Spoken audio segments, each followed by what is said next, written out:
Շնորհակալություն, որ եկել եք։ Մոտ 23 տարի առաջ Հայաստանի ժողովուրդը անակվեով անկախություն հաստատեց։ Ես սկսեց Հայաստանի պետականության ստեղծման գործընթացը սեպտեմբերի 21-ին։ 20 տարի է ընդհանուր անցել, 20-23 տարի։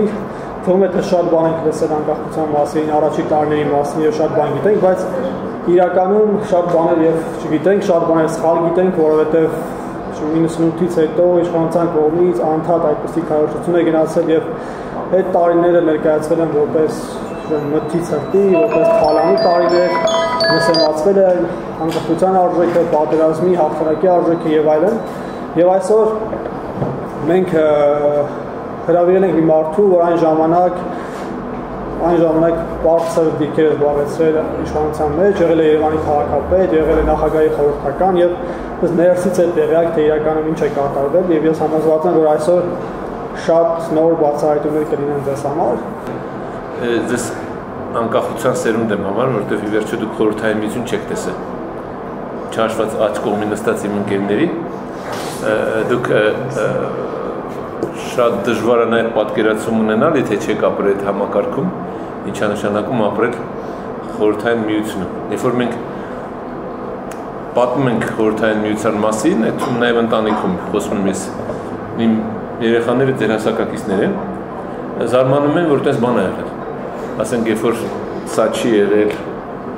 ընդհանրապես երազանքեր, Coca-Cola-ի մասին է, երբ որ սովորական լիմոնադ գտնելը պրոբլեմ էր, դրա համար ասում են, որ մարդու երկար չէր տեսնում, ասում են նոր տարվա լիմոնադ ոնց որ լինես,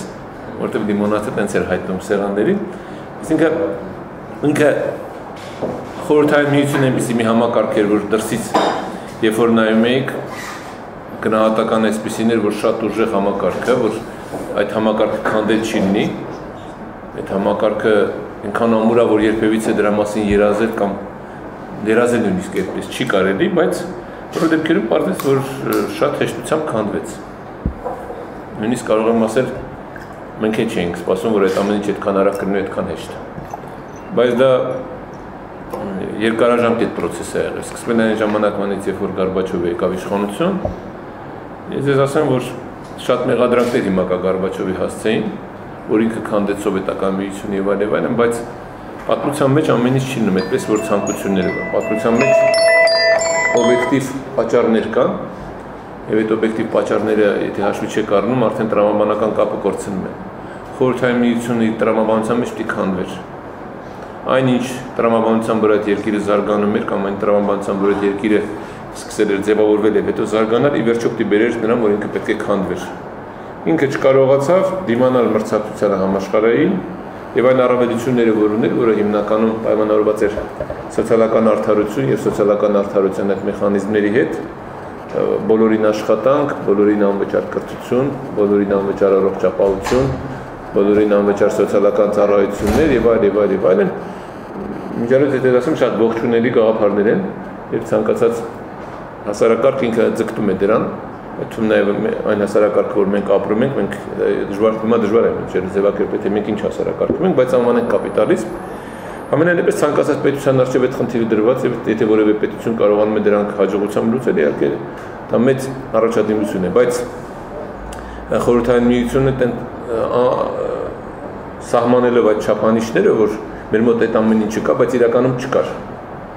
Իրականում դուք որակյալ առողջապահություն չէիք ստանում, իրականում դուք չէիք կարողանում որակյալ սոցիալական ծառայություններից օգտվել, իրականում սովորական առօրյա կյանքում սպառողական ապրանքների պրոբլեմ առաջացավ եւ սովետական տնտեսությունն այսպես էր ձևակերպում դեֆիցիտի տնտեսություն։ Այդ երկրում բոլորի տներում ամեն ինչ կար, բայց խանութներում ոչինչ չկար։ Եվ արտասահմանյան հյուրերը եւ մասնագետները միշտ զարմանում են, երբ որ խանութում տեսնում են ոչինչ չկա, բայց տան հյուրասիրության տանը գնալուց այնպիսի հյուրասիրություն են կազմակերպում, իսկ մարդիկ ասում են լավ որտեղից։ Ծանոթ բարեկամ ունենալը առևտրի համակարգում, սպասարկման համակարգում դա մեծ առավելություն է մեզ համար, քաղաքացիներից համար։ Բայց դա տեղերներում արժանապատվության հաշվին։ Ինչ որ է, ես չեմ ուզում սրա վրա խորանալ, բայց ուղղակի պետք է գնահատել, որ ինքը խորհրդային միությունը արդեն 80-ականների նույնիսկ այսպես կարելի ասել, Աֆղանստանի պատերազմից հետո 79 թվականից հետո արդեն ինքը իր մահվան կայացվել էր։ Գորբաչովի հայտնվելը ուղղակի պատմական ժամանակաշրջանում ճիշտ ժամանակին, ճիշտ տեղում գտնվելու հնարավորություն էր, որը Գորբաչովը ստացավ։ Եվ ինքը փորձեց երկրում փոփոխություններ անել, որը կոչվում էր պերեստրոյկա։ Եվ այդ պերեստրոյկայի հիմնական ուղղությունները երկուսն էին, մեկը ժողովրդավարության էլեմենտներ մտցնել, եւ երկրորդը տնտեսական ազատություն։ Տնտեսական ազատությունը հիմնականում կապված էր փոքր բիզնեսին, հնարավորություն տալ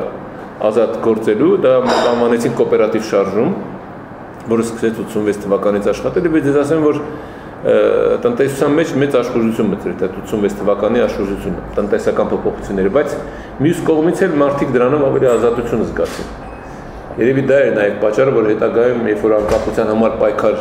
սկսվեց Ծավալվեր խորհրդային միության տարածքում, այդ պայքարը շատ այսպես վարակի նման տարածվեց եւ հաջողություն ունեցավ։ Մի հանգամանք կա, որի մասին պետք է չմոռանանք եւ այդ հանգամանքը այսինքն չմոռանանք, որն է նաև մեր անկախության process-ը արագացնելու եւ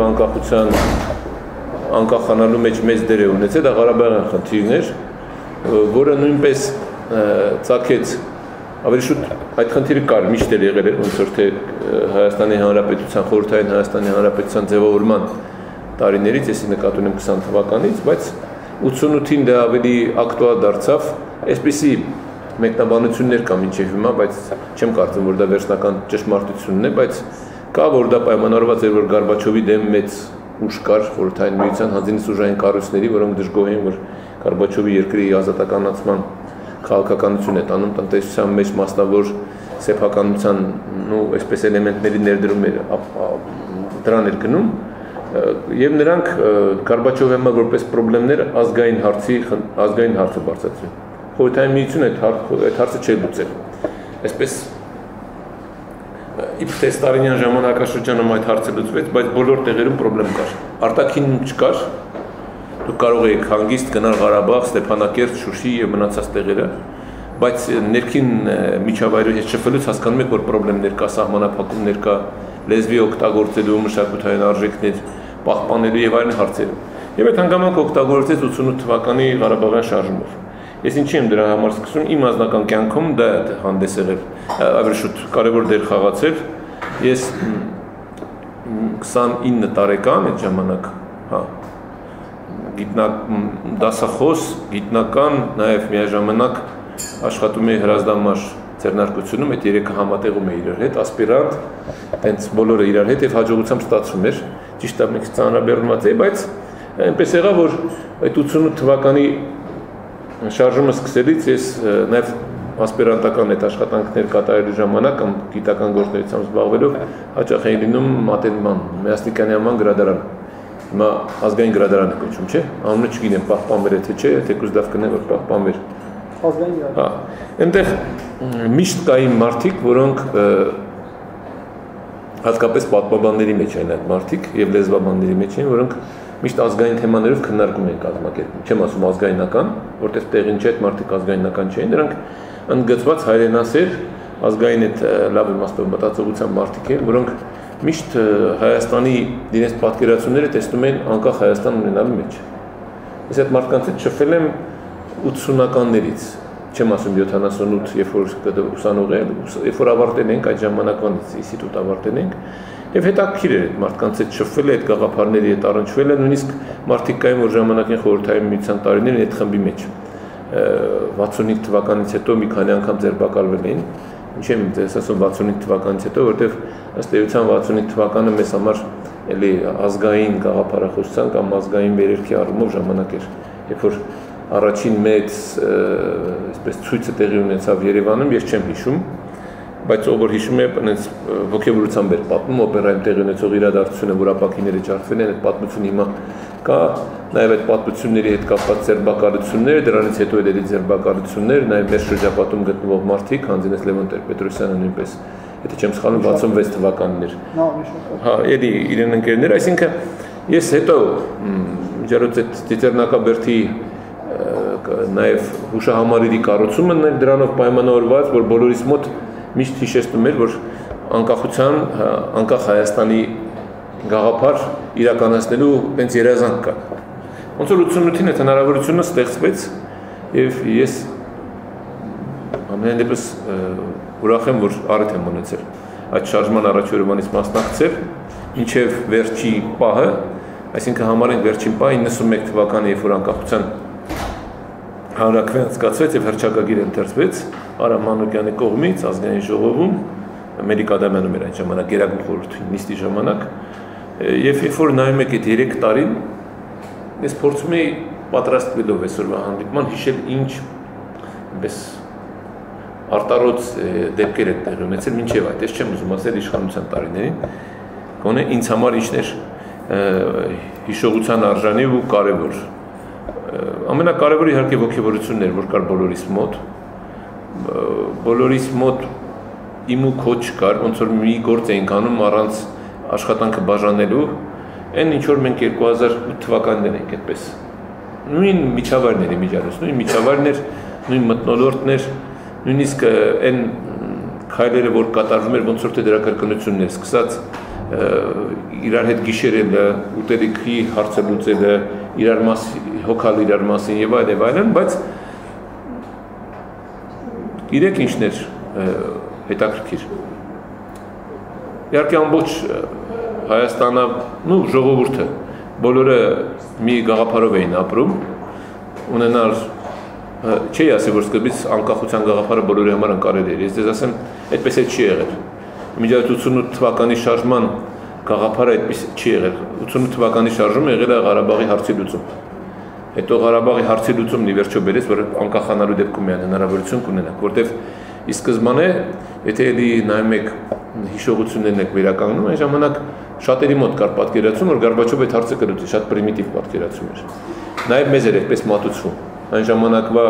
հասարակական կամ գործիչների կամ հանրության մեջ հայտնի մարդկանց կողմից, ես անուններ չեմ տալիս։ Եթե լուծեր ինչ կլիներ։ Գնալ այդ անկախության։ Դժվար է ասել, չէ։ Դժվար է ասել, իսկապես եթե ինքը լուծեր այդ հարցը, տվյալ դեպքում ասենք Ղարաբաղի վերամիավորման հարց Հայաստանին լուծեր, չեմ կարծում, որ անկախանալու հարցը այդպիսի խստությամբ կամ հրատապությամբ կդրվեր։ Ուղղակի կյանքը աստիճանաբար բերեց այդ խնդրի լուծման այդ ձևին, մանավանդ որ անկախության կամ խորհրդային միությունից անջատվելու շարժմանը միացան մեծբարդային երկրները, հետո դրանից հետո արդեն համարյա բոլոր հանրապետություններում այդպիսի առանձին խնդիրներ առաջացան, բայց իհարկե դրոշակակիրը ոնց որ եղան մեծբարդային երկրները մեր հետ միասին։ Նույն Վրաստանում այդպիսի խնդիր առաջացավ, հետագայում նույն Ադրբեջանում առաջացավ։ Հիմա խնդիրը կարևոր է նաև թե մենք ինչպես ենք կարողանալու դա անել։ Էլի մենք առանձնացանք բոլորից, որովհետև ես շատ լավ հիշում եմ, թե 91 թվականին Գորբաչովն էր ինքը մի հատ այդպիսի հանրաքվե դրել։ Մենք այդ հանրաքվեին չմասնակցեցինք եւ ես դրսում էի գտնում գործողման խորհրդային միության դեսպանը եկավ քվեատուփով եւ քվեաթերթիկներով, որտեղ որ հարցը այդպիսին էր։ Ցանկանում եք դուք մնալ խորհրդային միության կազմում, թե դուրս։ Ես միակն էի մեր այդ ամբողջ պատվիրակության մեջ, որ չքվեարկեցի, որովհետև մեր կողմից ընդունված որոշումներ այդպիսին այդ ժամանակվա Հայաստանյան իշխանությունների կողմից, որ մենք անցկացնում ենք անկախ հանրաքվե առանձին գործող օրենսդրության տառը պահպանելով եւ դա խոցելի էր դրա համար դրանից հետո մեր բոլոր գործողությունները շատ կարևոր հանգամանք էր դա, որովհետև տեսեք նույն Վրաստանում հետագայում խնդիրներ առաջացան, նույն Ադրբեջանում հետագայում խնդիրներ առաջացան։ Ես մի քիչ առաջ ընկնելով ասեմ, որ Վրաստանը կարող էր շատ ավելի հեշտ հաղթահարել են բոլոր դժվարությունները, որի առջև ինքը կանեց 90-ականներին, եթե Գամսախուրդյան իր ազգայնական այդ մոտեցումներով, իր գաղափարներով երկիրը չտաներ այսպես բաժանման, ինքը նախաձեռնեց այն ամեն ինչ որ տեղի ունեցավ, էսի նկատի ունեմ ինքը վերացրեց Աջարիայի եւ Աբխազիայի եւ Օսեթիայի ինքնավարությունը, ինքը նույն խնդիրները ստեղծեց նաեւ Ջավախքում, այնտեղ հայոց լեզվի կիրառման հետ կապված խնդիրներ եւ տեսեք Ջավախքում ինչի նաեւ չեղավ սրումներ կապված էր հիմնականում նրա հետ, որ Ղարաբաղ կոմիտեն, որը փաստացի 88 թվականի ամառվանից հետո Հայաստանի իշխանության տերն էր, Ղարաբաղ կոմիտեն շատ, այսպես ասած, քաղաքական մեծ դիվանագիտություն դրսևորելով չգայթակղվեց այդ առաջարկությամբ, որ Ջավախքում նորից կարող են այդ անկախական շարժումները սկսվեն, այսինքն ինչ որ հնարավորությունը մեծ էր եւ կարելի էր ասել հաջողություն էր կունենանք, բայց միաժամանակ չեմ կարող ասել այդ հաջողությունը ապահովված կներ հետագայում մինչև վերջ հաջողություն հասցնելու այդ նպատակը իրականացնել, որովհետեւ մի կողմից Ղարաբաղյան խնդրեմ, մի կողմից երկրորդ կամ երրորդ կամ չորրորդ հաշվի առնելով որ նաեւ չունենք սահմաններ, հաշվի առնելով որ նաեւ այդ ժամանակ արդեն աբխազական խնդիրների հետ կապված Աբխազիայի, Ռուսաստանի հետ կապը կտրված էր մեր Վրաստանի միջոցով, այսինքն մենք լուրջ խնդիրների մեջ էինք։ Եվ դրա համար եմ ասում, որ ի հպարտություն, ես հպարտությամբ եմ դա ասում, որ մեր հենց ղեկավարները, պետության ղեկավարները կարողացան այդ ժամանակ կողմնորոշվել եւ գայթակղության չգնալ, որ այս հենց ասենք 90 թվականի սեպտեմբերն էր կամ հոկտեմբերն էր կամ նոյեմբերն էր մենք հայտարարում ենք, որ անկախացել ենք։ Մենք շատ գեղեցիկ ձևով հնարավորությունները մաքսիմալ օգտագործելով, ինչքան որ կարող ենք մենք խորհրդային միության մեջ մնալով օգտվել այդ հնարավորություններից, որ կար, ես ինչի համար եմ սա ասում, հետագայում ես մի քանի թվեր ցույց կտամ։ Ես դա էր ինձ շատ հետաքրքիր։ Ես գիտեմ, որ տնտեսական անկումը շատ մեծ էր եղել, բայց որ այդ աստիճան էր անկումը, ես չէի պատկերացնում։ Հիմա թվեր կա, որ ես կասեմ 92 թվականին թե ինչ վիճակում ենք հայտնվել, մենք դրա համար պետք է օգտվենք այդ վիճակից։ Եվ մի հանգամանք էր կար, որը կոնկրետ ես այն ժամանակ ռեալ չէի զգում, բայց ոնց որ այդ վտանգը ռեալ կար։ Դա հայ-թուրքական սահմանի խնդիրն էր եւ Թուրքիայի կողմից եկող վտանգներ։ Պարզ ասեմ, ես անձամբ չէի զգում, ես մտածում եմ լավ, չի լինի այդպիսի մի բան, որ 20-րդ դարի վերջ եւ Թուրքիան իրեն թույլ տա ոտնձգություններ, սահմանի խախտումներ, բայց հետո որ ավելի ուշ մի քանի տարի հետո հետ նայելով ենք, ես հետ նայելով իրադարձությունների հետևում, ուրեմն հավանականությունը շատ մեծ էր, որ Թուրքիան կարող էր օգտվել այդ հնարավորությունից։ Եվ պատահական չէր, որ մենք Ռուսաստանի հետ առաջին համաձայնագիրը ստորագրեցինք ռազմական այն առումով, որ սահմանների պահպանությունը պահտրվեց ռուսական սահմանապահ զորքերի։ Եվ 91 թվականին մենք ստացանք այն, ինչի մասին երևի դարեր շարունակ երազել ենք։ Բայց ես մի բան էլ ասեմ, երևի դժվար էր ընդունել, հասկանալ, զգալ, թե դա ինչ է նշանակում։ Որտեղ բացի նրանից, որ անկախ ես, դա նաև մեծ խնդիրներ էր։ Լավ իմաստով խնդրեմ։ Ավելի աշխատանք, ինքնուրույն հարցերի լուծման այդ ինքնուրույն հարցերը լուծելու խնդիր։ Ասեմ, որ անպատրաստ էինք, ես մի քիչ համարձակություն եմ ունենում այդպես ասել հիմա, ով որ կասի, որ պատրաստ էին, ես կար պատրաստ եմ այդ մարդկանց հետ ուղղակի երկխոսության միջոցով հասկանալ, թե ինչ է նշանակում մենք պատրաստ ենք, այսինքն պատրաստ ենք պատկերացնելու, թե ինչպիսի տնտեսություն ունենք, պատրաստ ենք պատկերացնելու, թե ինչ հարաբերությունների մեջ ենք նոր հայտնվում, պատրաստ ենք արդյոք հասկանալու, որ մենք պետք է ունենանք այնպիսի կազմակերպված պետություն կամ դիվանագիտություն, որտեղ կազմակերպված պետություն բառը չեմ սիրում, ուղղակի դիվանագիտություն, որ մի կողմում պատերազմում մարտնչենք, մյուս կողմում տնտեսություն վերականգնենք, մյուս կողմում արտաքին հարաբերություններում այնպիսի դիվանագիտություն վարենք, որ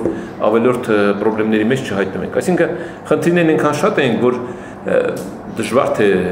որևէ մեկ այն ժամանակ թողիզներ են, բոլոր այն մարդիկ, ում որ հարգում եմ ես հատկապես իշխանության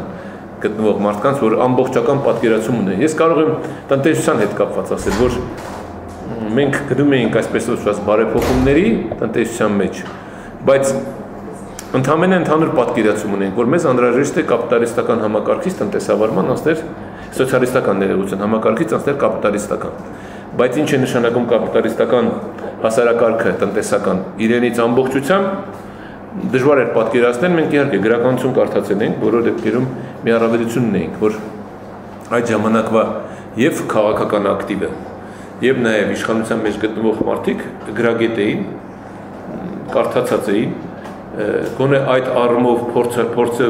մեծ փորձ ունեցող մարդիկ էին եւ ցավոք սրտի, բայց այդ փորձը միայն գրքերից էր, պրակտիկայում թե ինչպես պետք է տնտեսության մասին եմ խոսում, իրականություն դարձնել, ասենք տնտեսագիտության տեսությունը, դա շատ այլ խնդիր է, մինչև հիմա դա ամենաբարդ խնդիրներից մեկն է, տեսությունը ոնց իրականություն դարձնել, բայց ինչ որ էր, մարդիկային ասում են ջերմուկ ծախելով, չէ, խնդիրը ամենապարզ հենց դա է, որ ես վերջերս մի հատ առիթ ունեցա, քննարկում էր հեռուստա ընկերություններից մեկում, երբ որ դրա մասին խոսեցի, դաշնակցական բանախոսը ինձ խոսքը ուղղեց, որ դա ՀՇ-ի ձեր ՀՀՇ-ի տենց ասեց, որ ձեր ՀՀՇ-ի տնտեսագետների կարծիքներ, ես ուղղակի չուզեցի այդ պահին իրեն հակադարձել, հարմար չէր, բայց հիշեցնեմ, որ դա ՀՀՇ-ի տնտեսագետների տեսակետը չէր, դա դաշնակցական կուսակցության կարկառուն տնտեսագետների տեսակետների ես ոչ մեկի չեմ մեղադրում, ոչ մեկի։ Դա կարող է իմնել լիներ, կարող է բոլորինս լիներ, որովհետև մեր պատկերացումները ընդհանրապես տնտեսության մասին կլինի դաշնակցական, կլինի ՀՀՇ, կլինի ռամկավար, կլինի սոցիալ-դեմոկրատ, թե չգիտեմ ինչ ուղղությամբ, բոլորիս համար շատ ընդհանուր էր եւ նորից եմ կրկնում, մանրամասնորեն պատկերացում ունենա, թե տնտեսության զարգացումն ինչ ուղղությամբ կգնա, անհնար էր։ Բայց մի հանգամանք կար, որ գործող իշխանությունը այն ժամանակ մեծ վստահություն ուներ տնտեսական թիմի գործողությունն իրականացող բարեփոխումների նկատմամբ, հավատում էր, որ այդ բարեփոխումները իսկապես առաջընթաց կապահովեն Հայաստանի եւ պետության եւ քաղաքացիների համար եւ իրականում այդ հավատը արդարացրեց, այդ վստահությունը արդարացրեց եւ 96 թվականին արդեն այդ բարեփոխումները իրենց արդյունք տվեցին։ Ես չգիտեմ, գնում եմ այստեղ մի տեղից կարող է առաջուհետ եմ գնում, բայց նաեւ ուզում եմ հիշել, թե ինչ հիշարժան ման կա, որ կարելի է ձեզ ասել, որ հետաքրություն կառաջանա ու ձեր համար նորություն կլինի։ Ասեմ, որ ամենամեծ խնդիրը եղել է միշտ առաջի օրվանից Հայաստանի անվտանգության ապահովելու խնդիրը։ Ի վերջո մենք պատերազմի մեջ ենք։ Եվ այդ պատերազմը ռեալ պատերազմ է եղել, վիրտուալ պատերազմ չի եղել։ Կոմպյուտերային պատերազմ չի եղել, տանը նստած չեն եղել, թեկուզ եւ իշխանությունը ամեն ինչ անում է, որ իսկապես Երևանում գտնվող քաղաքացիները չզգան այդ պատերազմի ուղղակի ազդեցությունը, ասենք նույն Կապանում, Մեղրիում, Գորիսում կամ սահմանամերձ գոտիում գտնվողները դրանք զգում էին ամեն օր։ Ռմբակոծություն, ավերվածություններ, նույն ահազանգերը, օդային տագնապներ եւ այլն, ինչ որ կար Ղարաբաղում մի քիչ ավելի մեղմացված մեր սահմանային գոտիներում։ Այդ ամենը Երևանում չի եղել եւ սահմանամերձ գոտիներից դեպի խորքը չի եղել, շնորհիվ նրան, որ իշխանությունը, պետությունը առաջորդանից հենց լծվել են անվտանգության պաշտպանության նաև խնդիրներով եւ կարողացել են հաջողությամբ լուծել այդ հարցը։ Պրոբլեմը ինչու մեր կայանում, առաջին հերթին իհարկե զինվորականների պակաս, մասնագետ զինվորականների պակաս, 88 թվականից կային իհարկե երկրապահ ջոկատներ, ինքնական դրանք ինքնաբուխ ձևավորված խմբեր, որոնք կազմակերպված չէին այն առումով, որ դա միասնական այստեղ պետության կողմից գործընթացներ չէին իրականացնում, բայց արդեն տեղում, երբ որ գնում են ռազմական գործողությունների մասնակցելու, այդտեղ արդեն միասնական ռազմական գործողությունների են մասնակցում, բայց զորակոչ, որպես այդպիսին, բանակ, զորավարժություններ, կրթել եւ այլն, այդ ամեն ինչը չկար։ Կար խորհրդային միության մի բանակային համակարգ, որը Հայաստանի Հանրապետությունը վերականգնել հնարավոր չէր, հաշվի առնելով նաեւ ռազմական եւ մնացած ծախսերը։ Բայց առաջին օրվանից իշխանությունը, պետությունը լծվել է այդ գործին եւ հետագայում մեր ռազմական հաջողությունները պայմանավորված են նրանով, որ հայկական բանակը ընդհանրապես անկախություն մենք սեպտեմբերին 92 թվականի փետրվարի քանիսին էր առաջին հրամանը ստորագրել էր, թե 93 թվականի փետրվարին։ Ես կարող եմ տարին շփոթում եմ։ Ամենայնպես երևի 93-ի փետրվարին որպես պաշտպանության նախարար առաջին հրամանը ստորագրվել են։ Ու 2 տարի կամ 1.5 տարի հետո արդեն բանակը կար։ Եվ այդտեղ մեծ օգնություն մեզ ցուցաբերեցին այն մարդիկ, այն հայ ազգությամբ զինվորականներ, ովքեր դրսում էին ծառայում, նախագահի գլխավորությամբ եւ իր անմիջական մասնակցությամբ այդ մարդիկ հրավիրվել են Հայաստան, նրանց համար ապահովել էր հնարավորինս այդ պահերին համապատասխան բոլոր պայմանները բնակարանային, սոցիալական, որպեսզի այդ մարդիկ կարողանան իրենց ընտանիքներով վերադառնալ եւ հանգիստ խղճով ծառայել մեր սահմանների պահպանությանը։ Ես մի դեպք հիշեմ իմ պաշտոնի հետ կապված, կար ազգանունը չեմ հիշում հիմա, բայց շատ գրագետ մարդ էր, հրետանային զորքերի հրամանատար դարձավ գեներալ-մայոր։ Ինքը եկավ ինձ մոտ, պաշտպանության Վազգեն Սարգսյանն էր միջնորդել, ավելի շուտ միջնորդել որն էր, մենք պարտավոր էինք, ուղղակի կար նախագահի հրամանագիր, որ քաղաքային իշխանությունը իր բնակարանային ֆոնդից որոշակի բնակարաններ հատկացնում է զինվորականներին, սպաներին այդ իրենց ընտանիքի բնակարանային պայմանների հարցը լուծելու համար։ Ժամ ենք պայմանավորվել, ես ընդունեցի, ինքը բնակարան ստացավ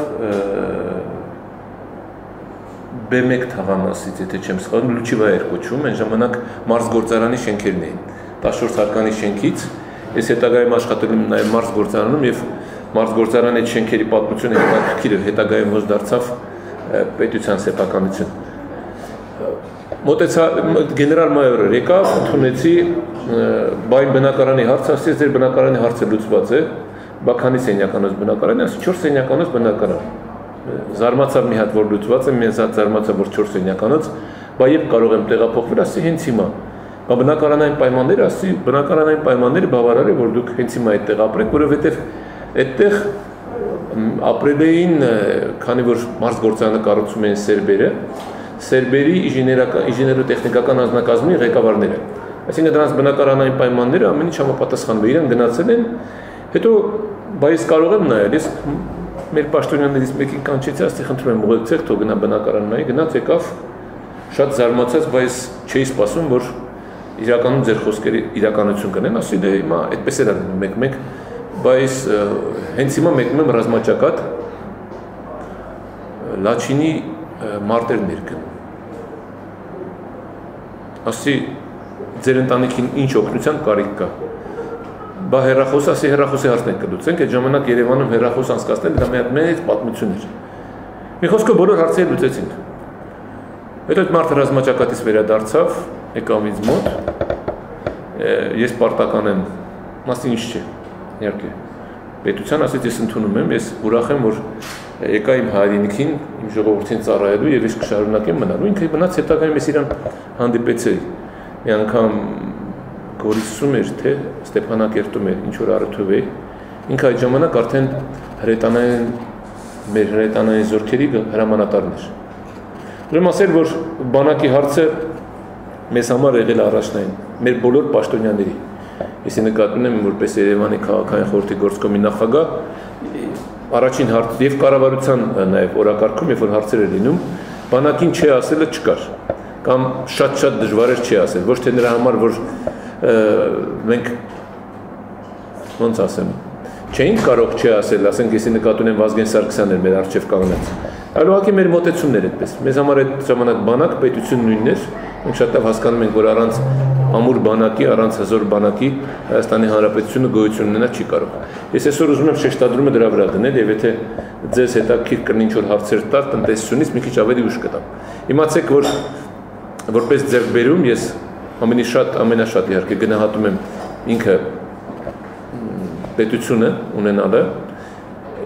ինքնիշխան պետություն ունենալը, ես հիմա շատ ցավում եմ, որ մենք որպես պետություն կորցնում ենք մեր դիմադրողականությունը, մենք որպես պետություն կորցնում ենք մեր դերը եւ տարածաշրջանում եւ միջազգային հարաբերություններում։ Ես շատ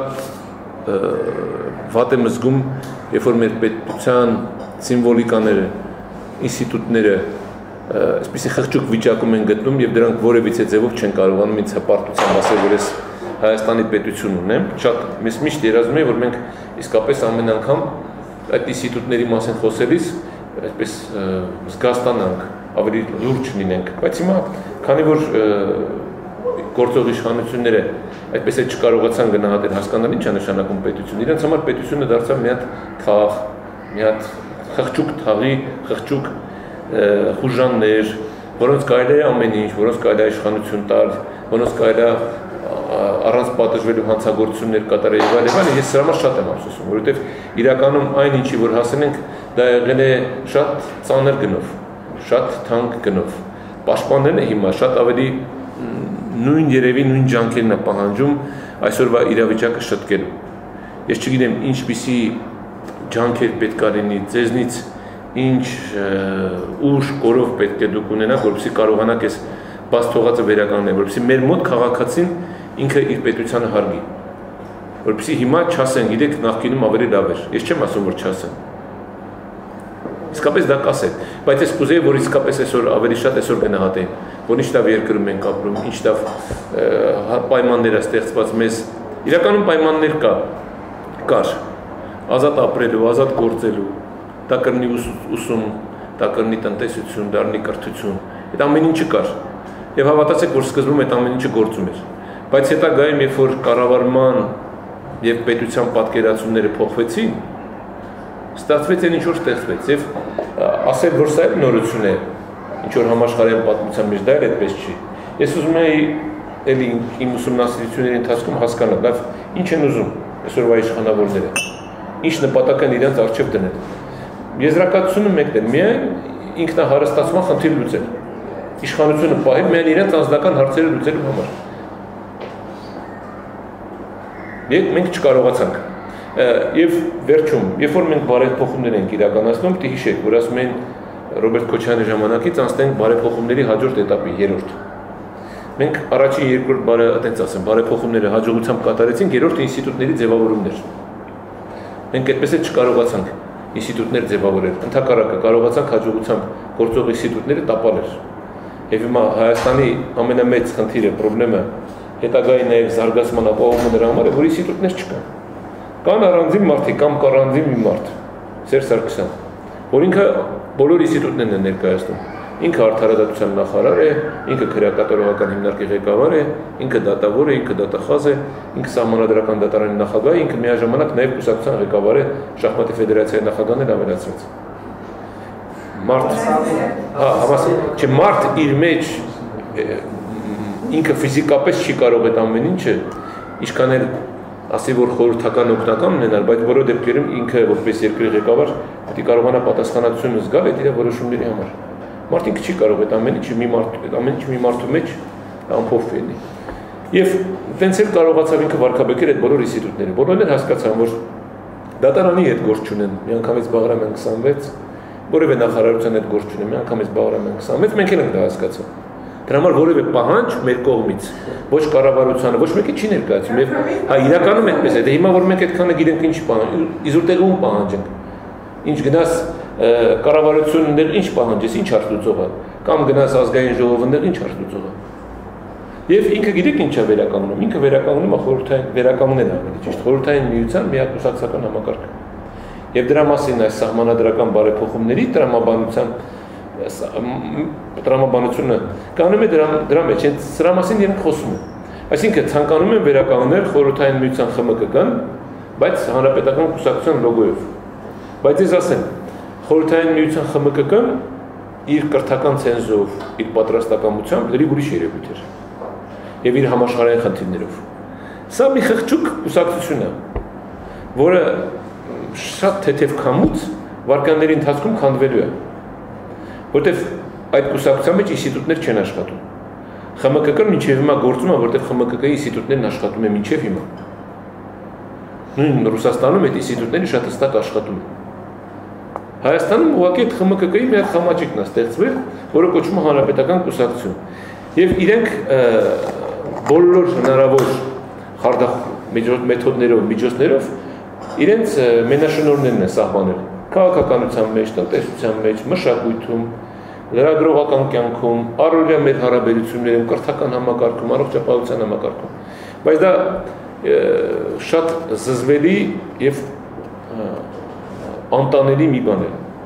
Նույնիսկ մեր խորհրդային միության տարիներին այդ ամեն ինչը ձևի կրհիկ չէր, հավատացնում եմ ձեզ։ Այնտեղ էլի որոշակի սահմանափակումներ կար ներքին իրենց համար, իրենց կանոնադրական, ինչ որ ցենզ կար, որը սահմանափակում է նրանց այդ ինչ ասեմ, ազատ գործունեության սահմանները։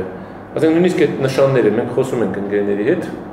կոմերտական նշանները երբևիցե կուսակցությունը այդպես էլ նշան չի ունեցել միջազգային տեղեկեք, չգիտեմ տեղեկեք թե չէ։ ԽՄԿԿ-ն երբևիցե նշան չի ունել, կրծքանշան չի ունեցել։ Հոկտեմբերիկներ ունեին, պիոներյան ուներ, կոմերտությունը ուներ, բայց երբևիցե ես չեմ տեսել կոմերտական, որ սովորական ասենք երեկոյան ժամերին դա այդ նշանը կպցներ ու sense ոգևորությամբ քայլեր։ Այդպիսի բան ես չեմ տեսել։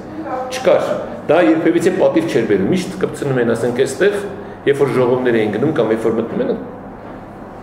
Իսկ հիմա ցինիկության աստիճանի է ասել։ Բայց սա իրենց կործանման վերջն է, ոչ թե սկիզբն է, ես համոզված եմ, որովհետև իրենց միակուսակցական էս քաղաքական, տնտեսական եւ ընդհանրապես իշխանական համակարգով եւ երկիրը խոցելի դարձին եւ իրենց են։ Ես ափսոսում եմ, որ մենք հիմա 23-րդ տարին ենք նշում մեր ինքնիշխանության կամ անկախության եւ ցավոք սրտի պետք է սկսենք նորից նրանից ինչից սկսենք, այսինքն սկսենք պայքար միակուսակցական իշխանական համակարգի դեմ։ Մեզ թվում էր, թե ինձ էր, թե դա վերջացած է, ես համոզված եմ, որ մենք այդ խնդրը չենք ունենա։ Բայց պարզվում է, որ 21-րդ դարը սյուրպրիզների ժամանակաշրջան։ Իսկ երբ առաջի իշխանությունը չկարողացան ինստիտուտներ ձևավորել, բարեփոխումների հերթը դրան չհասավ, թե փորձեցին չստացնել։ Չէ, դիտեք, դա սենց էր։ Նույնիսկ մենք այդ ժամանակ բարեփոխումները իրականացնելուց օգտվում ենք Համաշխարհային բանկի, Արժույթի հիմնադրամի ֆինանսական եւ տնտեսական եւ խորհրդատվական աջակցությունից,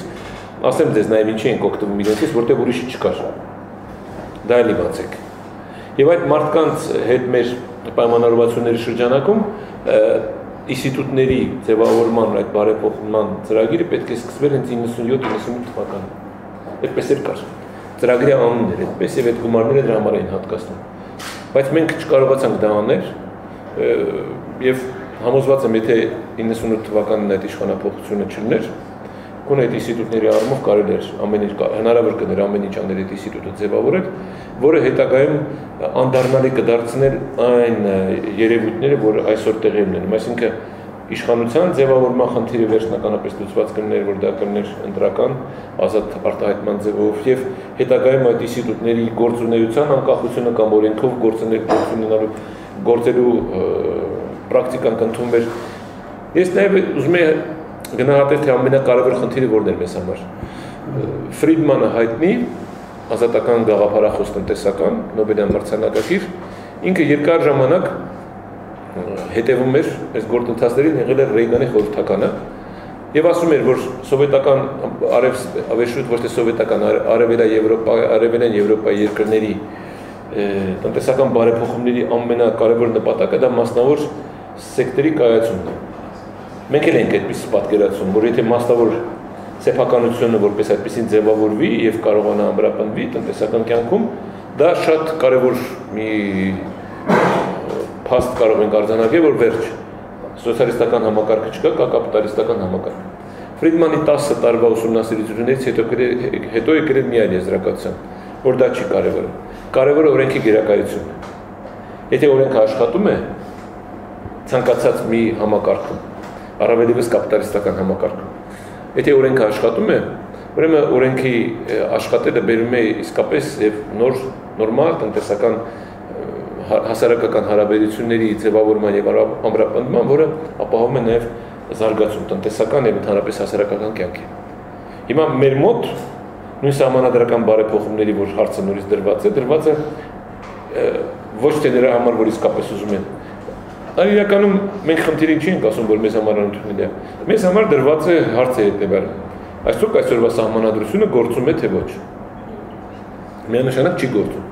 Այսօրվա օրենքները գործում են թե ոչ, միանշանակ չեն գործում։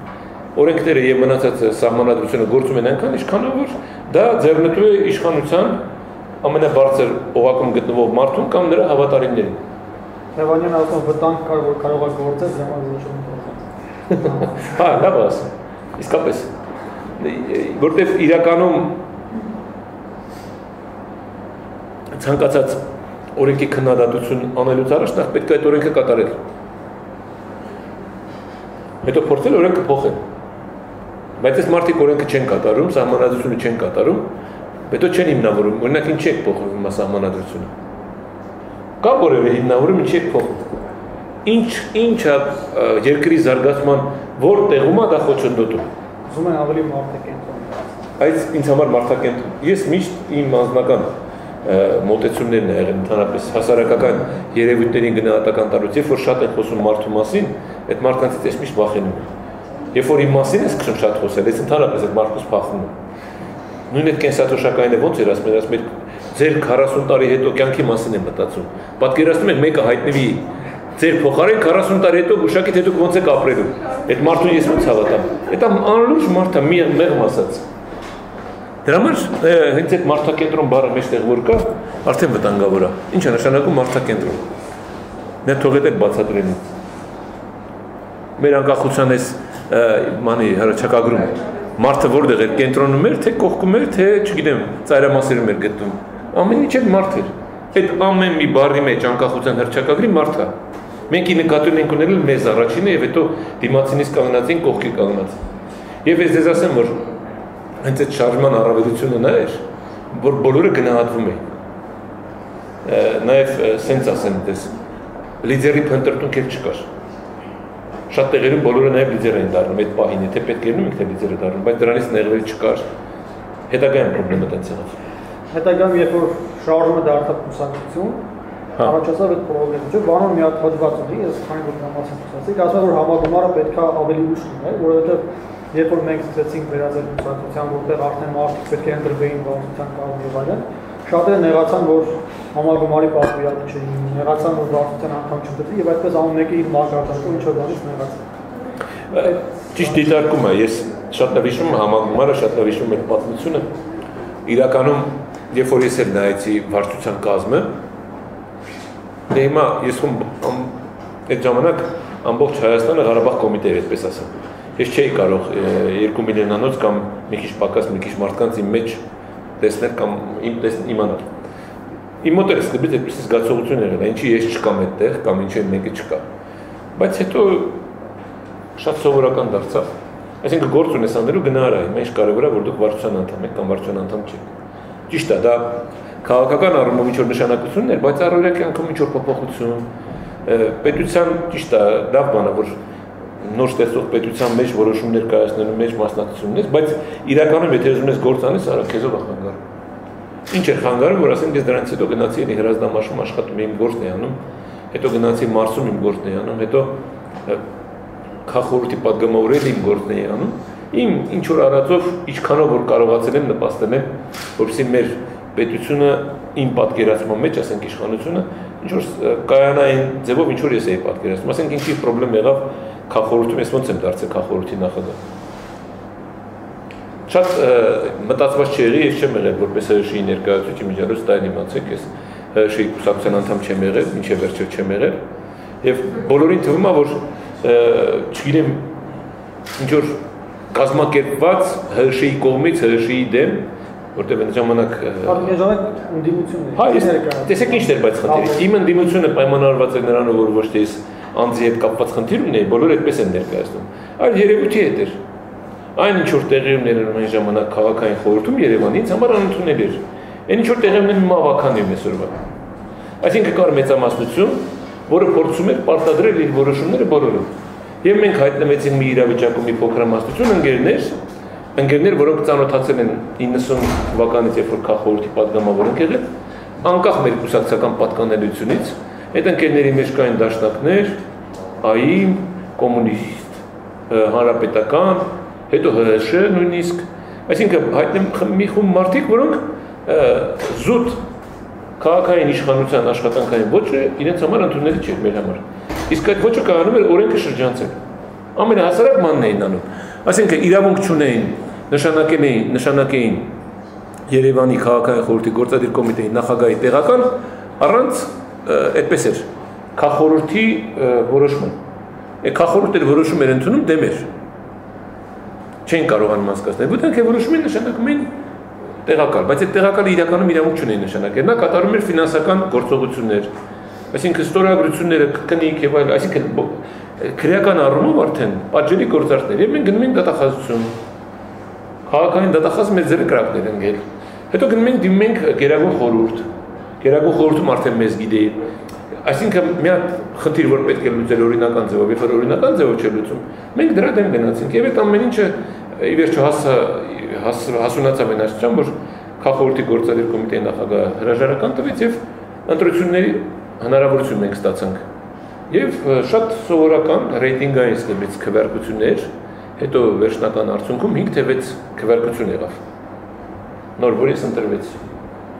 Բայց ուզում եմ ասել մեր կան ժամանակ իշխանությունների կողմից ճնշումներ։ Չէ, ինձ էլ հետաքրքիր։ Կար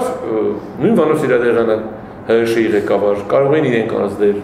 Ի վերջո ՀՀՇ-ից չէր լինում Երևանի քաղաքորթի նախագահ, կար նախագահ Տեր-Պետրոսյան, որ կարող էր ազդել, կար Գերագույն խորհուրդ Բաբկեն Արաքսյան, որ կարող էր ազդել։ Ի վերջո կար ազգային անվտանգություն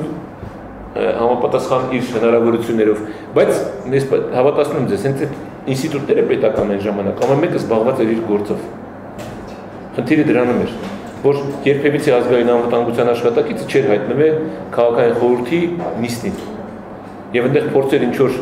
մեկին վախեցներ, մեկին չգիտեմ ինչ որ խարդախություններ անեն, այդպես չկար։ Այսինքն բոլորը վերաբերում են Երևանի քաղաքային իշխանության խնդրին հետևյալ կերպ։ Կա խնդիր, կա քաղաքային խորհուրդ, թող ընտրի ինքը։ Հիմա այդ ընտրության արդյունքում չգիտեմ, իրենց պետք է հարցնեն, իրենց սխալվեցին թե չսխալվեցին, բայց մի բան փաստ է, որ այդ ժամանակվա քաղաքային խորհուրդը եղել է իշխանության ամենամեծ աչակիցը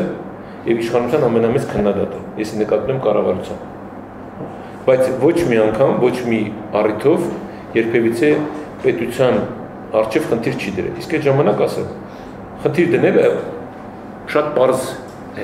գիտեք ոնց է, հեշտեր ինչ առումով, կարելի է պահանջատեր լինել, որպես Երևանի քաղաքացի, որպես Երևանի քաղաքորդի պատգամավոր, եւ այդ պահանջատիրությունը պետք է բավարարվեր։ Ասենք կարելի է պահանջեին իրենք, որ Երևան քաղաքում պետք է հոսանքը լինի 12 ժամ։ Բայց դա նշանակում էր, որ Հայաստանի Հանրապետության մնացած շրջաններում այդ Լեռնային Ղարաբաղում հոսանք չէր լինելու։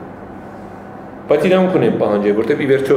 Երևան քաղաքն էր ավելի հարմարեցված այդպիսի կյանքին։ Վերելակները չէին աշխատում, ջրի պոմպերը չէին աշխատում, առօրյա կյանքում հոսանք չունեին։ Ես միշտ ասել եմ ինձ համար շատ ցավալի ու վիրավորական էր, երբ որ Ռոբերտ Քոչարյանը ցուրտ ու մութ տարիների հարց բարձրացրեց։ Ինքը եւ իր բոլոր նմանները, ովքեր այդ տարիներին եղել են իշխանության մեջ, կարևոր չի, Ղարաբաղում թե Հայաստանում, որևիցե ձևով բարոյական որևէ իրավունք չունեն հարցադրում այդպես անել, որտեղ իրենք մեզնից ավելի լավ գիտեն, իզնից եւ ձեզնից շատ շատերից գիտեն ինչ է նշանակում այդ ժամանակ այդ հենց այդ մութ ու ցուրտ տարի ունենալը։ Դա ինչի պատճառով է եղել։ Շատ հաջողությամբ Երևանում կարող է լինել տաք եւ լուսավոր տարի, ես ձեզ ասում եմ։ Շատ մեծ հաջողությամբ։ Բայց այդ դեպքում Ստեփանակերտում եւ Ղարաբաղում հոսանք չէր լինի։ Խնդիրն ով է որոշել։ Որոշել է Երևանի քաղաքային խորհուրդը, Տեր-Պետրոսյանը այդպես է հարցադրում արել։ Ինքը այդպես է ասել է որոշեք դուք։ Հարցը քննարկվել է քաղաքորհրդում, քաղաքորհուրդը ինձ դիազորել է վարվել այնպես, ինչպես որ տվյալ դեպքում անհրաժեշտ է պետությանը։ Այսինքն տվյալ դեպքում պաշտպանությանը մեր Ղարաբաղի հարցի լուծմանը ոնց անհրաժեշտ է եղել։ Մենք էլ պայմանավորվել ենք այդպես, որ քաղաքացիներին կտանք մինիմալ հոսանք։ Ես երկրորդ անգամ եմ երևի հրապարակային այսպես խոսում։ Ես մեղավոր եմ դրա հարցում։ Մեր քաղաքային իշխանությունը այն ժամանակ այդ հարցում մեղավոր է։ Երևանցիները դրան ոնց են վերաբերվում։ Ասեմ ձեզ, ես իզարմանս ձեզ բոլորիդ, իզարմանս նաև այն մարդկանց, ովքեր հարցադրում այդպեսին են անում, երևանցիները չեն դժգոհել։ Եղել է դժգոհություն անարդարությունից։ Երևանում դժգոհություն չի եղել, թե ինչի 2 ժամ։ Երևանում եղել է դժգոհություն, թե ինչի Պողոսին 2 ժամ, Պետրոսին 5 ժամ։ Այդ հարցը լուծել ենք մենք եւ պարտավոր ենք լուծել։ Կարող է հաջողությամբ չենք լուծել կամ չի ստացվել։ Բայց դա Երևանցու դժգոհությունը չի եղել, թե ինչի մենք չենք հոսանք չունենք։ Ինքը արդարություն է պահանջել։ Եվ այդ արդարությունը հնարավորին չափ քաղաքային իշխանությունն ապահովել է։ Ես մի հատ միջադեպ պատմեմ, որը դեպքերում հետաքրքիր է։ Ուրեմն, երբ որ քաղաքային իշխանության շենքն էր, այսօրվա ռուսական դեսպանատունը դա քաղաքային իշխանության սեփականություն էր։ Այդտեղ պետք է լիներ ըստ խորհրդային միության նախագծված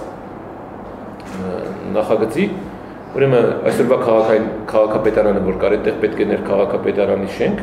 իսկ այդ այսօրվա դեսպանատան տեղը պետք է լիներ Երևանի քաղաքի կառավարման համակարգը, ավտոմատ կառավարման։ Այդտեղից պետք է տրանսպորտը ղեկավարվեր ավտոմատ կառավարման, այսինքն կոմպյուտերային, պետք է ջուրը, գազը, հոսանքը։ Այդպիսի մի հատ մեծ ծրագիր կար, որը ուզում են սկզբից Սանկտ Պետերբուրգում անեին, Կիևում եւ Երևանում։ Եվ Հայաստանի իշխանություն այն ժամանակվա քաղաքային իշխանությունները կարողացել են դա անել, բայց 86 թվականից հետո, երբ որ Գորբաչովյան այդ վերակառուցման ժամանակաշրջանում ֆինանսական դուրս խնդիրների մեջ ընկան, բոլոր այդ ծրագրերը կասեցվեցին։ Հետագայում մենք վաճառեցինք ռուսական դեսպանատանը եւ դրանով մեծ գումարով պարտք փակվեց, որը հիմնականում այլ նպատակների համար էր Ռուսաստանից այդ պարտքը գոյացել, ապրանքներ էին գնել։ Իրենք անցկացնում էին գազաֆիկացում, մեզնից թույլատրություն պետք է ստանային մանով, կիրճով անցկացնելիս, մեր նավերեժնյով։ Հիմա մինչև հիմա այդ գազի գիծը գնում։ Ասեցի մի պայմանով, եթե իհարկե մեզ եւ հարակից երկու շենքին գազով կապահովեք, դեսպանն ասեց որևէ խնդիր չունենք։ Գազով ապահովեցին, հետո կացայատուն կար, որ մազութով էր աշխատում խորհրդային տարիներից, փոխեցին գազի եւ ես հրաման տվեցի, ասի շենքը պետք է ջեռուցվի գազով։ Որևէ այլ շենք պետական, այդ թվում նաեւ նախագահականը, այդ թվում նաեւ կառավարությունը, այդ թվում նաեւ նստավայրը, որտեղ այդ Պրոշյան փողոցի վրա ապրում են, ոչ ոք չունեին։ Ինձ ասեցին, որ բա ոնց կլինի էթիկայի նորմերը խախտում, ասի չկա նորմեր։ Հիմա մենք սկսում ենք դրանից Երևանի քաղաքապետարանը թող տակածվի, հաջորդը կգնա ասենց։ Իհարկե ոչ մի անգամից նույնիսկ ակնարկ չի եղել, որ սխալ եմ արել։ Եվ մենք հիմա այդ 93-ից 94 թվականի ձմեռն է, ջեռուցումը միացրել է, այնտեղ բակում ունենք գեներատորներ հոսանք ունենք 24 ժամ։ Ես հրահանգել եմ, որ ընդունարան ունենք առաջի հարկում, ասել եմ, որ այդ ընդունարանը միշտ երեկոյան բաց լինի, գալիս են այդտեղ բնակիչները հարթուկ էին անում, ճաշ էին տաքացնում։ Հա, տենց էր։ Մենք էլ գիշերը ժամը տենց 12-ի կողմն է, հələ տուն չեն գնացել, 2-ից շուտ տուն չեն գնում, աղմուկ աղաղակ։ Իմ մոտ փոքր խորհրդակցություն է, նստած եմ ես, իմ վարչության պետեր, տեղակալներ, 6 կին մուշտակներով մտնում են իմ աշխատասենյակ, նենց գոռալով եւ այլն, ու փորձում են հնարավորին չափ հանգստացնել Յուրանա Բախշյան, առաջի տեղակալն էր Բախշյան Յուրան, գիտեք, հոկտեմբերի 27-ի զոհերից իմ շատ մոտ ընկեր, գործընկեր, Վարդան Վարդապետյան, Վազգեն Պետրոսյան, դաշնակցական կուսակցության ներկայացուցիչ, Ռոբերտ Նազարյան Ցուրտե կար, ինքներ տեղակալ, էլի կային մարդիկ։ Այս կանայք գոռում են, մենք էլ ասենք լավ կանգնեք, մի րոպե սպասեք, ես առաջ եկա, ասի, խնդրում եմ նստեք, իրանք ինչ որ պետք էր մեզ ասեցին, դուք ձեր համար, ասես տակ պայմաններում նստել եք, ինչա մենք այնտեղ կոտորվում ենք, ասի լավ, նստեք հիմա կբացատրեք ինչա։ Նստեցին, մի քիչ հանգստացան, հետո ասի ինչ է խնդիր եղել, պարզվեց, որ ապրում են իրանք այսօրվա Տաշիրի մոտի բարձրահարկ շենքերում, 14-16 հարկանի շենքեր են, որոնց մուտքը բնական լուսավորություն չունի։ Ու այս մարդիկ, որ ջուրը են գիշերը բարձրացնում, պատկերացրեք երկու դույլ, որ մեկը պետք է լուսավորի մոմով կամ եթե ունի այդ էլեկտրական կամ ասենք ֆանարներ։ Ինչ որ այդ օրը դեպք է եղել, որ բարձրանալուց մեկը ընկել է, վիրավորվել են, վերջի կաթիլն է եղել, եկել են քաղաքային իշխանությանը ցեղը կողեն, բացատրեն, որ մենք բանի պետք չենք գնա։ Եկան հիմա սկսեցին մեզ այդպես բողոքել, ասել լավ լսեք, հիմա հանգստացեք, հասկացա խնդիրը կա, մենք չենք կարողանում, այս պահին սենց է վիճակը, ինչ եք առաջարկում, ոնց ենք անում։ Դե մեզ հոսանք տվեք, ասել լավ, հիմա հոսանք կտանք 2 ժամ, εμείς ինչ ենք տա, նստեցինք, խոսեցինք, մի քիչ հանգստացան, ասի դե հիմա լավ հանվեք թեյ խմենք, այդքան եկել եք, հասել եք Տաշիրից ոտով մեր մոտ, հետո կուղեկցենք, մեկ էլ զգացի, որ նեղվում են, պարզվեց տնային շորերով են, ուղղակի մի բան գցել են վրա, սենց եկել են, հիմա ամաչում են, կանայք են, վերջ ասի լավ, պրոբլեմ չկա, հանվեք նստեք, մոտ մի ժամ ու կես խոսել ենք իրար հետ։ Խոսելուց հետո այն աստիճան, որ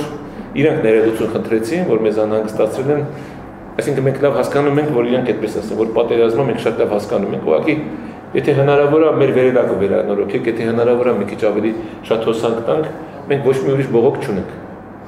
Ես ուզում ասեմ, սա եղել է Երևանցու պատասխան մեզ։ Իսկ հերթը այդպես էլ հասավ նախագահականի դերակատարությունը։ Հա, հասավ։ Բայց ես ձեզ ասեմ, որ ուշ, ամենավերջին։ Դա էլի սկզբունքի հարց էր։ Եվ այդ նախագահականում, երբ որ ես էլ աշխատում եմ, նույնիսկ այն ժամանակ հələ չկար այդ ջեռուցումը։ Ես 96 թվականին, հա, այնտեղ միշտ ջեռուցման խնդրեմ էր, ու հենց ամենավատ սենյակը նախագահի սենյակն էր։ Որտեղ այդ շենքը հարմարացված չէր նախագահական այդպիսի աշխատանքի համար։ Դա եղել էր նախկին խորհրդային միության, այսպես էր կոչվում, Գերագույն խորհրդի նախագահության նախագահ։ Այնտեղ գործող մարմինը միայն նախագահության նախագահն էր։ Եվ այդ շենքը նախագահի աշխատասենյակը գտնվում էր, ասենց սյուներ էր, այսինքն տակավերի բաց էր։ Եթե մնացածից աշխատասենյակների ներքևը գոնե բան կար, աշխատասենյակներ կար, նախագահինը բաց էր։ Երբ որ գնում էր այնտեղ երկար ժամանակով նստում էր խորհրդակցության, ոտքերը ծառում են, զգում էր։ Մի անգամ Շահենը Կարամանուկյան ասեց նախագահը գնում ինչ որ երկարաժամկետ մի շաբաթով այդ բան շրջագայության մի հատ գործ պետք է անենք, բայց ինքը պետք է չիմանա, ասի ինչ ենք անում, բա բերենք ջերմամեկուսացում անենք։ Այդ մի շաբաթվա մեջ պետք է ավարտենք։ Բերեցինք այդ շենք այդ ամբողջ իր աշխատասենյակի տակ ջերմամեկուսացում արեցինք, որ մի քիչ գոնե կարողանանք այդ պայմաններ ստեղծել աշխատելու, տենց էր։ Դե հիմա բայց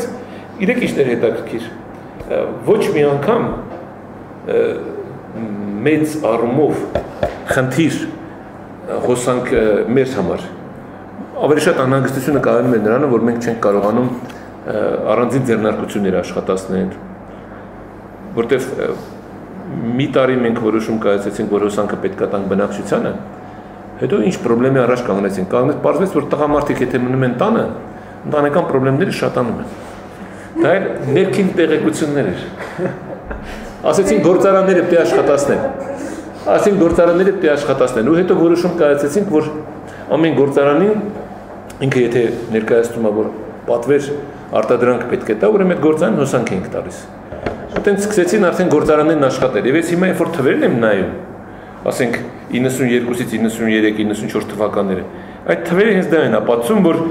քաղաքականությունը իր արդյունքը տվել էր։ Եթե ասենք 92 թվականին ես նայում եմ համախառն ներքին արդյունքի վիճակը, քանի տոկոսով է ընկել, էլի։ Հիմա փորձեմ գտնել։ Ու համեմատության մեջ եմ դնում։ Արդեն սկսվել է 92-ից, դա 1-ից։ Ուրեմն համախառն ներքին արդյունք, ես տոկոսներով կասեմ։ Նախորդ տարվա նկատմամբ 88.3, այսինքն 12%։ 92-ին 58.2%, այսինքն 42%։ Հիմա այդ երկուսը եթե գումարում եք 90։ Հա, արդեն 93-ին 91.2 նախորդի նկատմամբ։ Ու 94-ից արդեն 105.4, 106.9, 105.8, ցենց սկսում է աճ։ Հայաստանը առաջին երկիրն է, չէ՞, նախին սովետական դրացում, որ սկսել է աճ։ Այո։ Ինչի հաշվին է դա։ Ինչի հենց մեր մոտոց մեջ աճը։ Դա հիմնականում հենց բարեփոխում է։ Դավայ։ Ես ասում եմ դուք բոլորդ ազատ եք երբ ուզենաք հարց տալ։ Հիմա ձեր հարցերն են պատասխանում։ Ես ձեր հարցերին եմ պատասխանում։ Լսում եմ ձեզ։ Ես հրաժարվում եմ հարցից։ Ես քեզ շուտ Ինչ շուտ ես։ Լսում եմ։ Իմ հարցը կասամի բյուզման հետ կապված բաղանջը։ Կասամի բյուզման հետ, որտեղ հիմա Հայաստանում ասում են կասամի բյուզումը սկսեց Հայաստանից, ավելի կոնկրետ Ղարաբաղյան շարժումից։ Հետո կանցած տարի որ Գերմանիայում է, բայց տարել է Լայպցիգի եկեղեցին, որտեղ հրապարակը իրենք ներկայացնում են, որ 78-ին սկսվեց այդ ԿԴՌ-ի ցույցերը, հենց Լայպցիգից ու ճիշտ է աշխարհը կենտրոնացած էր պատի վրա, բազը Գերմանիայի հարցը ավելի կարևոր է թվում, բայց հիմա հարց առաջ, որ գերմանացիները ներկայացնում, որ իրանք սկսեցին, հայերը ներկայացնում, որ Տերնեն Ղարաբաղից սկսեց, վրացիները երևի իրենք են ներկայացնում, պրիվատները իրենք են ներկայացնում։ Ընդհանրապես մենք կարանք հասկանանք, որտեղից սկսվեց, բաժին հասկանանք, թե չէ։ Դե սկիզբն է դժվար գտնել, հիմա կարող է ասես 65 թիվ, կարող ես ասել 56 թիվ, կարող ես ասել հունգարական դեպքեր, կարող ես 65-ը էլի մեր հայաստանյան դեպքեր, 68-ը Չեխիայի, Պրագայի գարնան դեպքեր, պետք չէ կան խորանալ։ Ես համոզված եմ, որ դա իրականում օբյեկտիվորեն անհրաժեշտությունը արդեն առաջացել էր, որովհետև ինքը խորհրդային միությունն էր շատ թուլացել։ Բայց եթե ակտիվացման շրջան եք համարում, մեր մոտ ոչ թե 88, այլ 87-ի դեկտեմբեր ենք համարում։ Ղարաբաղում 87-ի դեկտեմբեր, Հայաստանում 88, բայց ես այդպիսի պատասխանատվություն չի ուզի ինձ վերցնել, ասել, որ մենք ենք եղել խորհրդային միության փլազման պատճառը, չէ։ Ես օրինակ անձամբ այդպիսի պատասխանատվություն չի վերցնի, այդպիսի հիմնավորումներ չեմ կարող գտնել։ Ես կարող եմ ասել, որ մենք ուղղակի մասնակցել ենք կամ մեր գործողությունները նպաստել են եւ իրականում ի վերջո բոլորը հասկացել են, որ խնդիրներ կա, որ խորհրդային միության 70 տարիների ընթացքում չի լուծվել, այդ խնդիրները հիմա լուծման կարիք կա։ Ես այդպես եմ գնահատում։ Դե դուք շատ շփումներ եք ունեցել եվրոպացիների հետ, մեր Ղարաբաղների հետ, որպես գիտնական նաև կա, տենց ապրելը, որ մոտավորապես ուսումնասիրում է հարցը կամ ինչ-որ մեկը հետաքրքրել է արդյոք Հայաստանից։ Չէ, ես ինչ-որ ծանոթ եմ հիմնականում կապված է Գորբաչովի հետ։ Եվ ավելի շատ ես այսպես ասեմ, հիմնական լուրջ վերլուծություններ կապվում են 79 թվականի Աֆղանստան։ Այդ թվում նաև երբ որ հիմա արխիվային տվյալներ են փաստաթղթեր են վերհանում եւ այնտեղ հատկապես քաղբյուրոյի որոշումը ոնց է ընդունվել, երբ որ Բրեժնևը դեմ է եղել։ 79 թվականին Աֆղանստան զորք մտցնել է։ Դա առիթ եղավ, որ հետագայում նույնը ինչ որ տեղի ունենում Ռուսաստանի նկատմամբ։ Արևմտյան աշխարհը բոլորը սկսեց բոյկոտի քաղաքականություն եւ սովետական միությունը զրկվեց օգտվելու նոր տեխնոլոգիաներից, դա մինչեւ Գորբաչովն էր։ Գորբաչովը եկավ, նորից էլ այդ վերականգնվեց, բայց արդեն ուշ էր։ Ինքը խորհրդային տնտեսությունը, իր մրցակցությունը, մրցունակությունը, ինքը դիմադրողականությունը կորցրել էր։ Մենք պատկերացրեք, որ այդ տարիներին չեն հիշում, անցյալ օրը Սպիվակովն էր 70-ամյա կապակցությամբ հիշողություններ, ես էլ դա հիշեցի, այդ կտրոնները, որ գրպաններս ունեինք շաքարի, կարագի,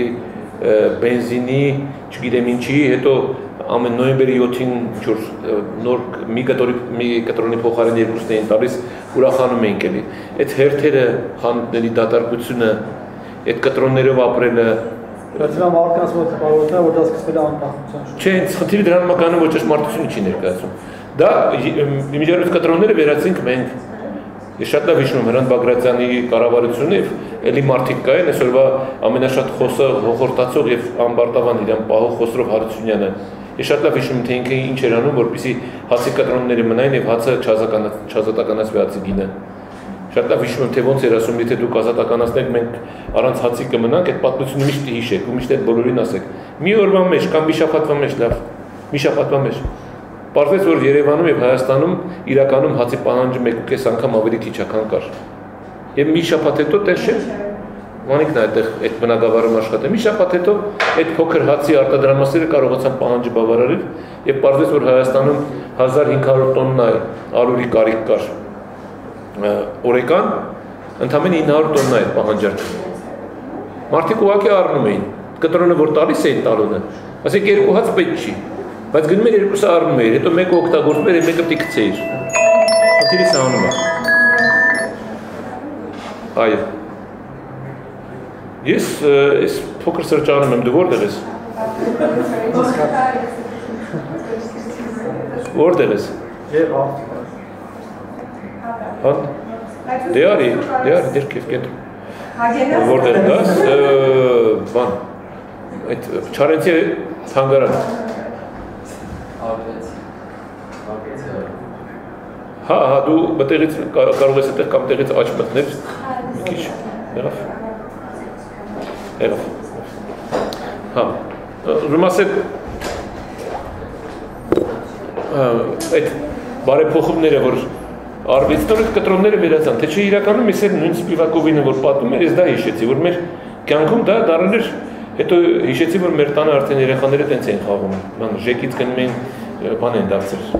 այդ կտրոնների բաժանողներ, մեկը բաժանում էր, մեկը վերցնում էր, մեկը հացի երթի ժամանակ դա էր տարես, տան երեխաների խաղարում եմ ասում։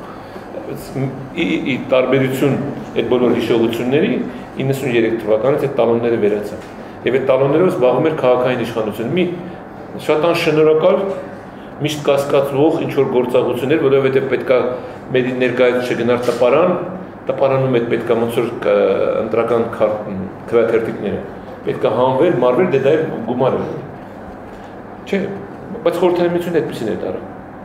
Վերականգնվել էր տալոնների համակարգը։ Եվ իրանք իշխանությունը, կոմունիստական իշխանությունը, ռեալությունը կորցրել էր։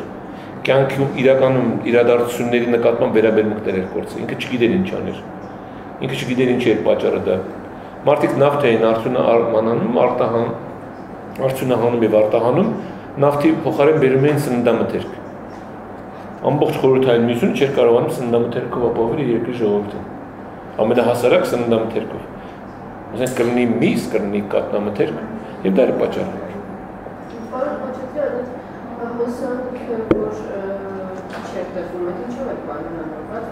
Ասեմ ձեզ, խնդիրը կայանում է նրանում, որ այդ նույն հեքիաթներն են պատմում, որ ասում հովակցում են, հիշում եք քթան մի հոգի բան Ձորագյուղի ինչ որ մի հատ հերթապահ էր, տարիքով մարդեր չերել ամանչում, ասում հոսանք արտադրում էին, ջրի մեջ էին գցում, ես չգիտեմ ոնց էր դա։ Ֆիզիկայի ինչ օրենք էր, ինքն էլ բացատրում էր։ Ես ներկա եմ եղել, հոսանքը արտադրում էր, բայց հոսանքը ժողովրդին չէր դել։ Ահա։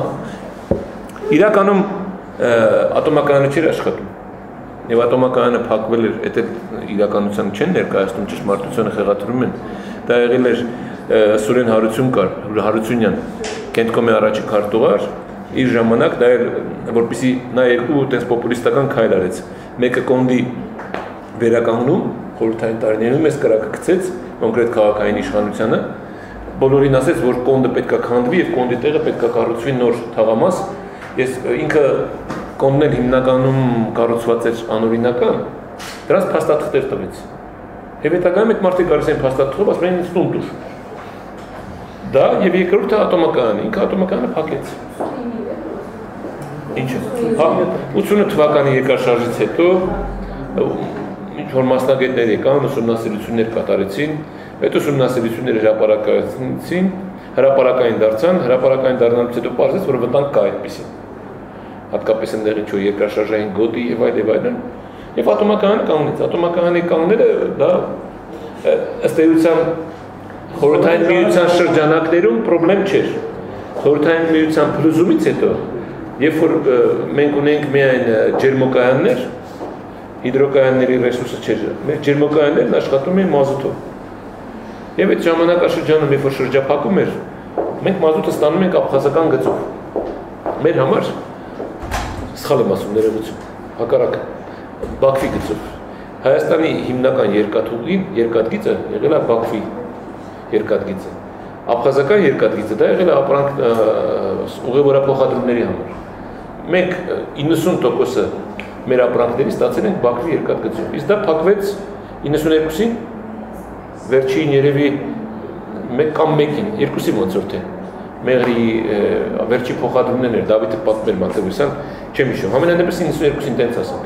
Այսինքն երկաթգիծը չկար, մազութը գալու հնարավորություն չկար, մյուս կողմից փակվեց աբխազական երկաթգիծը, մազութ ստանալու միակ հնարավորությունը դա աջարեով բերելն էր։ Դա չի եղել որպես այդպիսին ճանապարհ Հայաստանը, որպեսզի կարողանա ստանալ։ Դա նոր էր մեզ համար։ Եվ գովասանքս այդ բոլոր այն մարդկանց, ովքեր այդ տարիներին աշխատում են էներգետիկայի բնագավառում եւ տրանսպորտի, իրենք կարողացան այդ լոգիստիկային հիմա ասում, այդ նույն ճանապարհը մշակել, կազմակերպել, այսինքն հում մազութը գալիս էր նավթամթերքը կներեք Բաթումի նավթավերամշակման ձեռնարկությունը մենք վերականգնեցինք, որ սկսի աշխատել, խորհրդային տարիներին նա չէր աշխատում, Բաթումի նավթավերամշակման ձեռնարկությունը աշխատելու արդյունքում Բաթումին հոսանք ուներ, Իմիջիարոց իրենք շատ լավ գիտեն դա, Բաթումին հոսանքազրկված էր, իմիջիարոց, այսքան որ ասում եք, Վրաստանը հոսանքազրկված է եղել ընդհանրապես այդ տարիներին։ Չէ։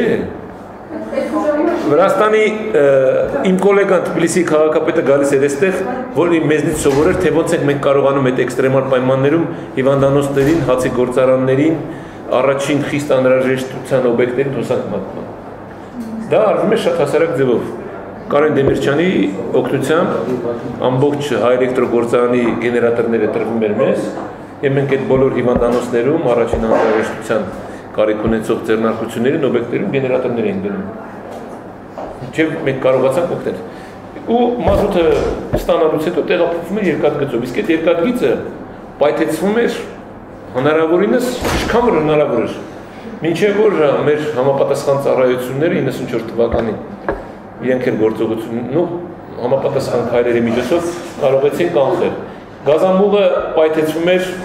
գիտեք ոնց էր, sense նստած էին, գործ էին անում, մեկ էլ ասում են գազամուղը պայթեցվեր, sense ծնգար։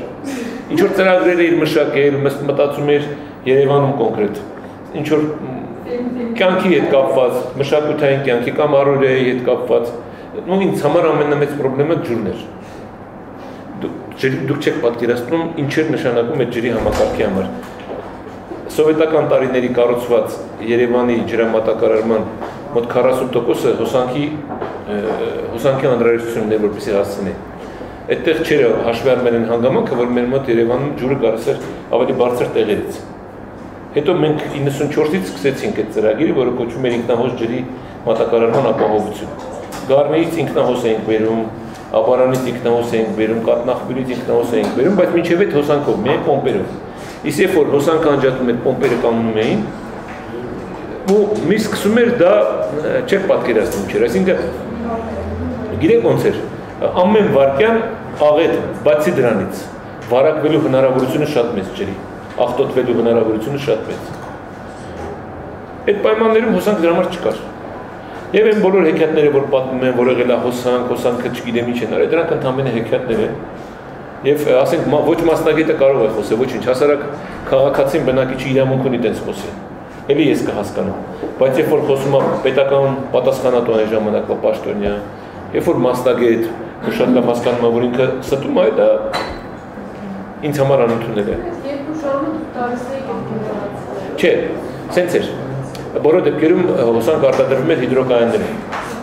Այդ հոսանքը, որ արտադրվում էր հիդրոկայաններում, դա մենք կարողանում ենք վերաբաշխել։ Հնարավորությունը դա է։ Այսինքն այդ 2 ժամ տալու հնարավորությունը մենք ունենք հիդրոկայանների, իհարկե, շատ քիչ։ Այսինքն հիդրոկայանները կարող էին ապահովել այդ ժամանակվա հզորությունների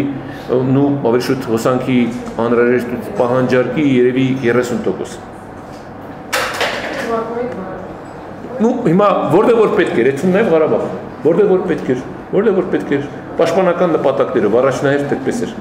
Խնդիրը առաջին գծի մեջ դրանք էին, բոլոր հիվանդանոցներ, հետո նոր, ասենք, պաշտպանական նպատակների համար անհրաժեշտ կներ զորամասերի լուսավորություն, կներ ինչ-որ խնդիրների համար, բայց դե օպերատիվ կառավարման համար այդ գեներատորների, էլեկտրական գեներատորների միջոցով, որտեղ այլ ձև չկար է։